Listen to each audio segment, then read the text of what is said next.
Praise the Lord. सभी विश्वासी भाई बहनों को मसीह यीशु में जय मसीह की। परमेश्वर की सेविका चैनल पर आप सभी का स्वागत है। हमारे इस चैनल को देखने के लिए आप चैनल को सब्सक्राइब करें और बेल आइकन को दबाना ना भूलें, क्योंकि तभी आपको हमारी आने वाली हर वीडियो का नोटिफिकेशन मिलता रहेगा। आज मैं आपके लिए पवित्र बाइबल से यीशु और सामरी स्त्री की कहानी का संक्षिप्त विवरण लेकर आई हूँ, जो आपको यूहन्ना अध्याय 4 वचन 1 से 42 तक देखने को मिलेगा। तो चलिए भाइयों बहनों, हम अपनी वीडियो को स्टार्ट करते हैं। बाइबल दर्शाती है, यह उस समय की बात है जब प्रभु यीशु मसीह अपने चेलों के साथ सामरिया नगर को गए। और पवित्र वचन हमें इस प्रकार से बताता है, उसे यानी कि प्रभु यीशु को सामरिया से होकर जाना अवश्य था। अर्थात यह परमेश्वर ही की योजना थी कि वह सामरिया से होकर जाएं, जिससे सामरिया के लोगों के जीवन में उद्धार आए और वह परमेश्वर पर विश्वास लाएं। आइए हम पवित्र वचन से देखते हैं। और यहाँ पर इस प्रकार से लिखा है, इसीलिए वह सूखा नामक सामरिया के एक नगर तक आया जो उस भूमि के पास है जिसे याकूब ने अपने पुत्र यूसुफ को दिया था, और याकूब का कुआं भी वहीं था। अतः यीशु मार्ग का थका हुआ उस कुएं पर यूं ही बैठ गया। यह बात 6 घंटे के लगभग हुई। यहाँ पर मेरे प्रियो, हमें एक बात देखने को मिलती है कि सच में हमारा प्रभु मनुष्य के रूप में इस जहान में आया था, तभी उसे मनुष्यों की तरह थकान का अनुभव हुआ और उसे भी हम मनुष्यों की तरह भूख प्यास लगती थी। इतने में एक सामरी स्त्री जल भरने आई। यीशु ने उससे कहा, मुझे पानी पिला, क्योंकि उसके चेले तो नगर में भोजन मोल लेने को गए थे। उस सामरी स्त्री ने उससे कहा, तू यहूदी होकर मुझ सामरी स्त्री से पानी क्यों मांगता है? क्योंकि यहूदी सामरियों के साथ किसी प्रकार का व्यवहार नहीं रखते थे। मेरे प्रियो, मैं आपको बताना चाहती हूँ कि उस समय यहूदी लोग सामरी लोगों से किसी भी प्रकार का कोई व्यवहार नहीं रखते थे, वरन उनसे घृणा करते थे और उनको नीच जाति का समझा जाता था, जैसा आज भी हमारे देश में कहीं कहीं पर देखने को और सुनने को मिलता है। यीशु ने उत्तर दिया, यदि तू परमेश्वर का वरदान जानती और यह भी जानती कि वह कौन है जो तुझ से कहता है मुझे पानी पिला, तो तू उससे मांगती और वो तुझे जीवन का जल देता। स्त्री ने उससे कहा, हे प्रभु, तेरे पास जल भरने को तो कुछ है भी नहीं और कुआं गहरा है, तो फिर वह जीवन का जल तेरे पास कहाँ से आया? क्या तू हमारे पिता याकूब से बड़ा है, जिसने हमें ये कुआं दिया, और आप ही अपनी संतान और अपने पशुओं समेत इसमें से पिया?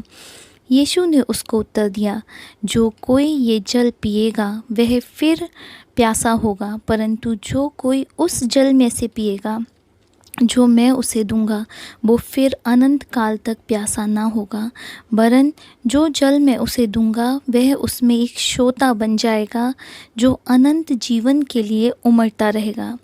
स्त्री ने उससे कहा, हे प्रभु, वह जल मुझे दे, ताकि मैं प्यासी ना हूँ और ना जल भरने को इतनी दूर आऊँ। यीशु ने उससे कहा, जा अपने पति को यहाँ बुला ला। स्त्री ने उत्तर दिया, मैं बिना पति की हूँ।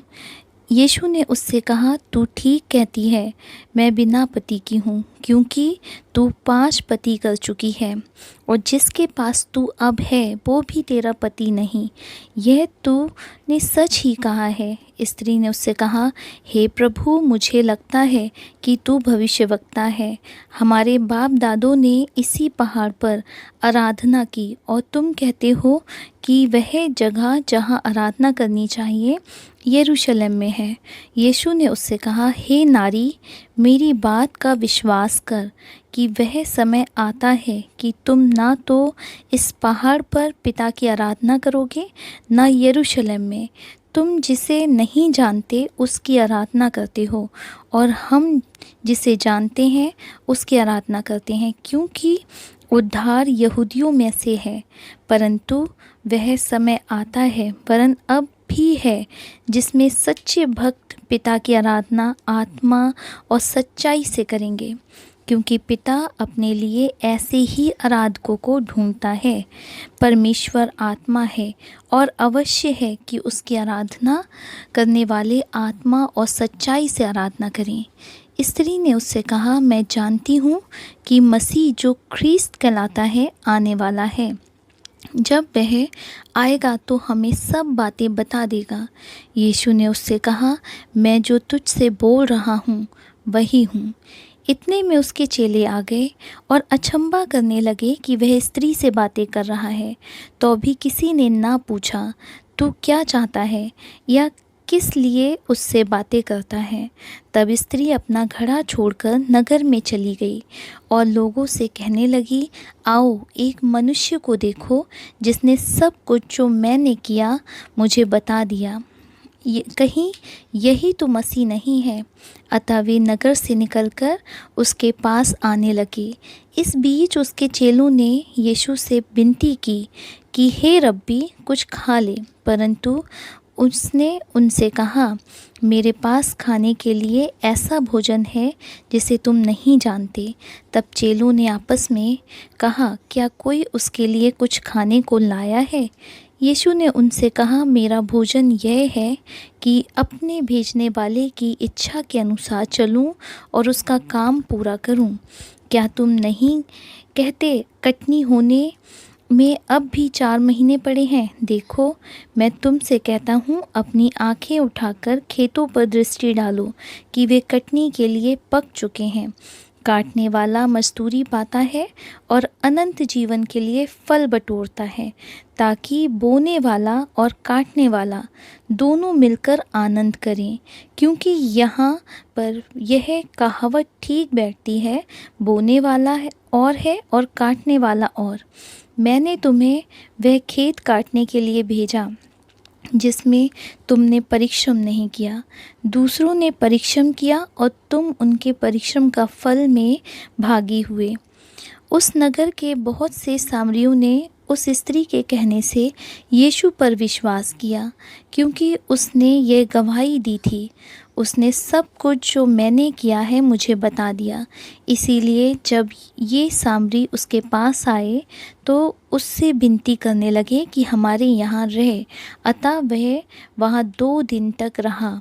उसके वचन के कारण और भी बहुत से लोगों ने विश्वास किया और स्त्री से कहा, अब हम तेरे कहने ही से विश्वास नहीं करते, क्योंकि हमने आप ही सुन लिया और जानते हैं कि यही सचमुच में जगत का उद्धार करता है। प्रिय भाइयों बहनों, इस प्रकार सामरिया में बस सामरी लोगों में प्रभु का उद्धार का कार्य पूरा हुआ, जिस कार्य के लिए ही प्रभु सामरिया में आए थे। तो प्रिय भाइयों बहनों, इस पूरी कहानी से हमने जान लिया कि किस प्रकार प्रभु ने सामरिया का उद्धार किया। उस नगर में जाकर जिस नगर के लोगों से यहूदी किसी भी प्रकार का व्यवहार नहीं रखते थे, वरन उनको तुच्छ जानते थे, परंतु जिसे प्रभु ने बनाया है उसे मनुष्य तुच्छ ना जाने, यही प्रभु ने यहाँ सिद्ध भी किया कि प्रभु सभी लोगों से प्रेम करता है। क्या ऊंचा क्या नीचा, प्रभु के लिए सभी लोग एक समान हैं। तथा एक विशेष बात जो हमने यहाँ देखी, वह स्त्री 5 पति कर चुकी और अब भी छठे पुरुष के साथ थी और बिना विवाह के रह रही थी, अर्थात उसका जीवन असंतुष्ट और अधूरा व भटका हुआ था। इसीलिए प्रभु यीशु ने उस स्त्री को चुना उद्धार के लिए कि उसका जीवन भटका हुआ और असंतुष्ट जीवन बदल जाए और उसका जीवन बदले और वह प्रभु में एक नई सृष्टि बने।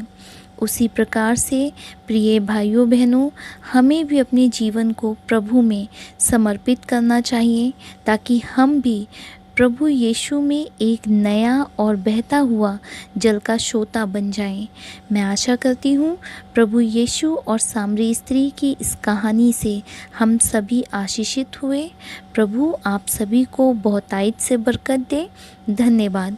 हम जल्द ही मिलेंगे एक नए विषय के साथ। तब तक के लिए जय मसीह।